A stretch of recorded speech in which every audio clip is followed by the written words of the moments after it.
Good morning students, a very hearty welcome to GC Tech Hub CS tutorials.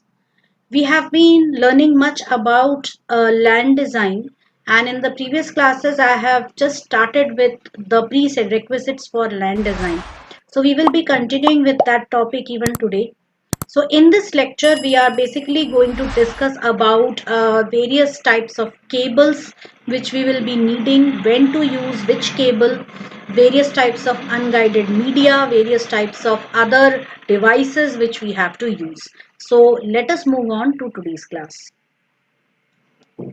So here we have, today we are going to discuss about the cable types.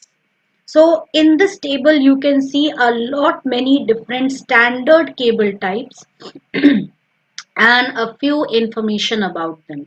So basically these cable types are given certain standards and those standards are specified over here. These are the cable standards by which the cables are available in the market, and they have names which actually specify certain of their characteristics. Like we have 10 base T, which is basically a unshielded twisted pair cable standard, and this 10, as I have already explained in the previous class, it stands for 10 Mbps, that is 10 megabits per second data transmission rate of this cable, and T stands for twisted pair and base stands for baseband type cable, that is capable of carrying frequencies, radio frequencies, or radio grade medium, which is capable of carrying frequencies which are almost near to zero or even a little more than that. Then 10 base 2 and 10 base 5, they are standards for coaxial cables, where 10 base 2 is thin coax, that is thin net coax, and its maximum segment length is 200 meters. And actual length is 185 meters, but because it is already approaching 200 meters, hence for the purposes of ease of remembering things, it has been taken to be 10 base 2. And so this is thin net coax, and this one is thick net coax, that is 10 base 5, and its maximum segment length is 500 meters. Then 100 base T, which is unshielded twisted pair, and it allows transmissions of up to 100 Mbps, that is 100 megabits per second. Then you have 100 base FX, which is a fiber optic cable medium. Then this is the single mode fiber, multi-mode fiber. These all are fiber optic. These three are basically fiber optic cable standards. And then you have 1000 base T, that is 1 Gbps, usually for gigabit Ethernet. And again, unshielded twisted pair is used over here, and its speeds are up to 1000 Mbps, which is actually 1 Gbps. And then gigabit Ethernet used standards for fiber optic cables. Okay, this is single mode, this is multi mode. So these are again fiber optic standards. So these are the various cable standards which we need to keep in mind while designing a particular network. So when to choose what? Choose fiber optics when greater data capacity is required, when you need to transmit a lot of data, and data rates, you need data to travel at a very high speed, so some data rate should be hundreds of Gbps. Lower attenuation, that is you don't want any kind of interference or noise to affect the data transmission. Secure transmission is desired without, that is with negligible damage or no damage at all. Cost does not matter when the company or the firm which has approached you with a particular problem, so that you suggest them a solution, a potential solution, and they are ready to compromise, ready to they are ready to compromise on cost, then in that case you can go for fiber optic cables. Most expensive of guided media, greater repeater spacing distance, that is tens of kilometers at least, and So around tens of kilometers, that is even up to 20 kilometers, you will not need any repeater in between. Some fiber optic cable standards. Conventional standards are 62.5 by 125 microns, which is actually, which specifies 62.5 is the diameter of the core, which is the inner part of your fiber optic cable, as I had explained before. So normally you might have seen that there is an outer layer, which is the cladding, and the inner core is there. So this is the core and this outer layer is the cladding. So it is like this: 62.5 is the core and 125 is the total, that is core plus cladding. So it specifies this is one standard and this is another standard, and they are basically multi-mode cables and they are widely deployed. They were used earlier in many applications. These cables were ideal for use with LED transmitters. That is, we already know that data travels in the form of light through fiber optic cables. So at the beginning, as a light source, LED transmitters were used, but and their range was, they provided a speed of 10 megabits per second, 10 Mbps, and up to 1 Gbps also. That is Ethernet to Gigabit Ethernet. Later, these were optimized by using laser light sources, and hence they could extend it up to 10 gigabit Ethernet. So single mode fiber cable is faster and more expensive than multi-mode fiber, and fiber repeaters, special type of repeaters for fiber optic cables, are used to extend and repeat Ethernet data signals over multi-mode or single mode fiber up to 160 meters, that is up to 100 miles. You can extend, you can have one single segment of fiber optic cable without needing any repeater. Choose radio waves when long distances are to be covered. Signals must be able to penetrate walls and buildings. Transmission must be unidirectional, that is in all directions. Health hazards are involved in this because radio waves, if too much of radio waves are used, if they pass through your body, and because we have been seeing our mobile phones, cell phones, they all work on radio waves. And these radio waves, and it is specifically said that these radio waves can cause disruption to our brain cells. So we cannot totally avoid using them because they have become a significant part of our life, and as because of this pandemic the use of these smartphones has increased so much. Students are using extensively to taking online classes, and there many students are facing a lot of health hazards. Too much of use can lead to health ailments like physical ailments like headache, watery eyes, okay, and many other things. It can, if prolonged use, can even lead to things like abnormal cell development in your brain, which is known as a tumor. So we should probably avoid speaking on the phone directly by placing the handset near to our ears for a long period of time. Instead, we should use earphones. That would reduce the risk a lot. And also we should avoid sleeping keep with our mobile phones at night. That should also be avoided.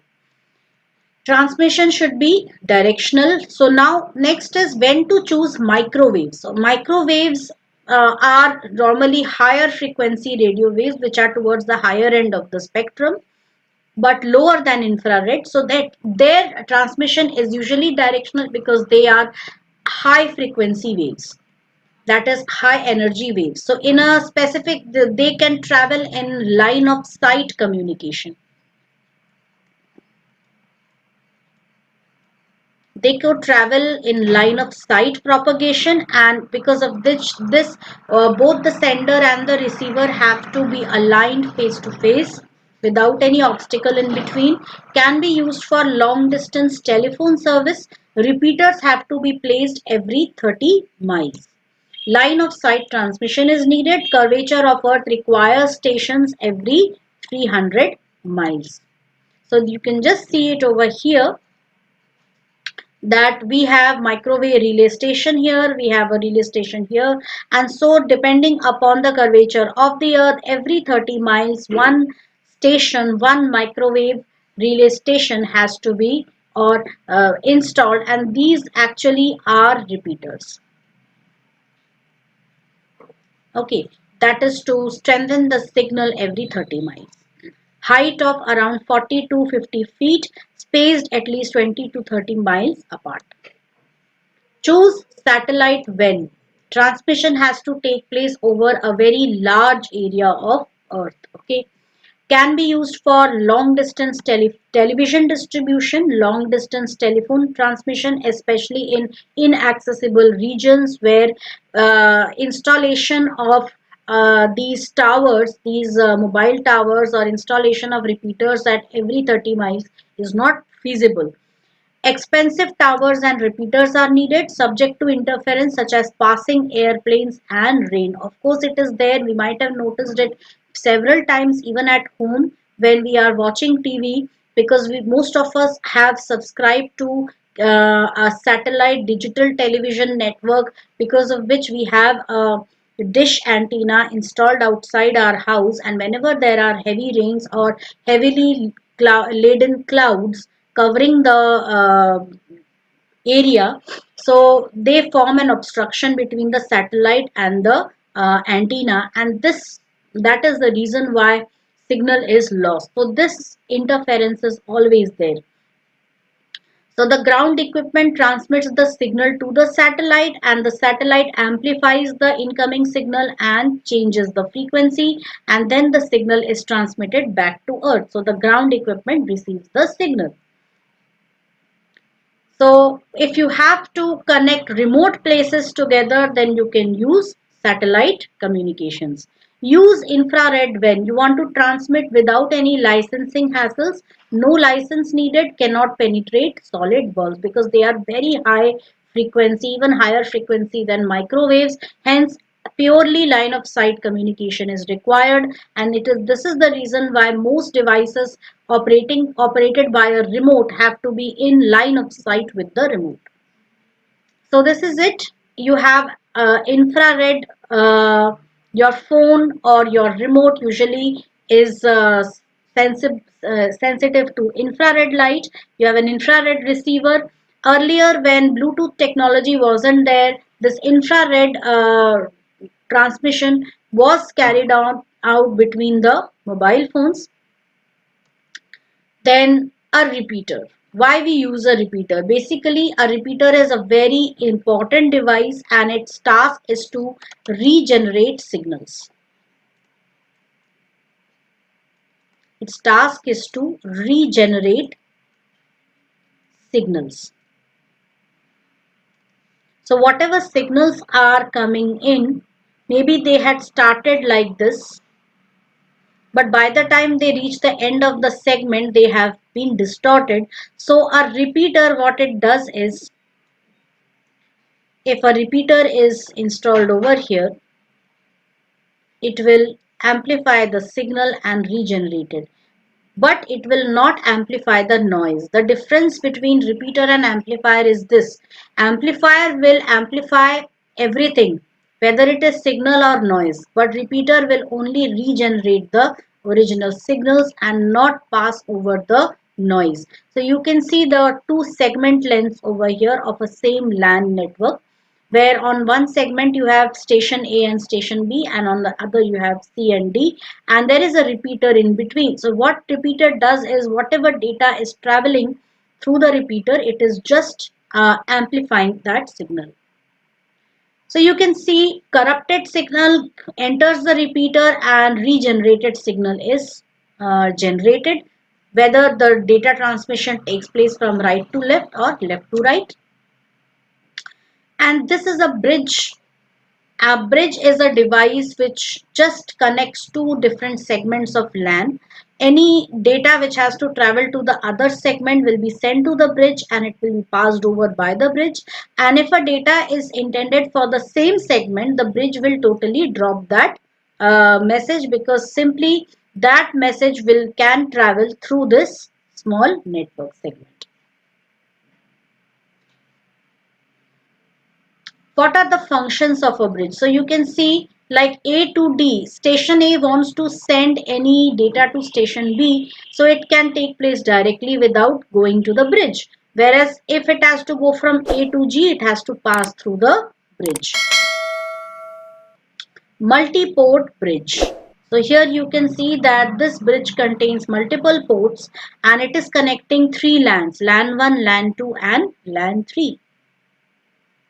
Routers in an internet, we know that routers are devices which connect various LANs together. Like you can see, this router is connecting, it's connected to this one LAN which is following a token ring topology.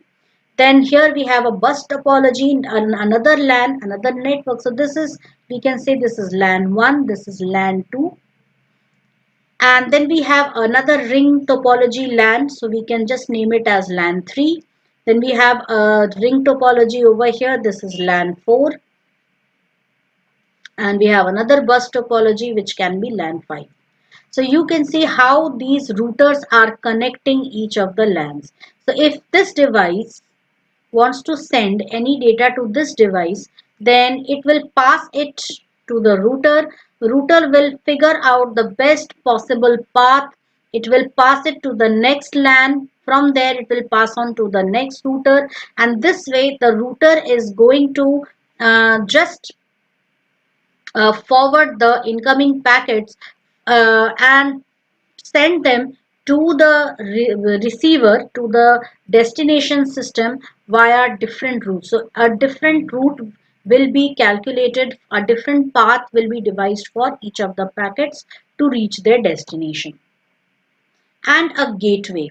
A gateway, as I have already explained before, it is a device, it's an intelligent device which actually connects to very dissimilar networks, and its basic task is protocol conversion, where you can see one is an SNA network which is usually used on mainframes and legacy systems, and NetWare is totally another system. So connecting these two different systems together is the task of gateway. Just like connecting our simple computer or a small personal area network with the rest of the internet, we need a gateway. And who is that gateway? It is our ISPs, the service providers server that forms the gateway. In an enterprise, normally a gateway is like a monitoring device which keeps a check on the incoming and outgoing data. So this is what a gateway does. So students, these were some of the prerequisites which we went through while before actually designing a particular network, before actually solving case study questions. Few things which have to be kept in mind are the 80-20 rule, where the maximum segment length, allowable segment length for each of the cables, and the type of I mean, how cost effective any particular device can be. We have to remember these few things in mind, and before we actually start solving some case study problems. Okay, so in the next class now we are going to see some case study based questions. So with this I end today's class. We will again meet in the next class. Thank you.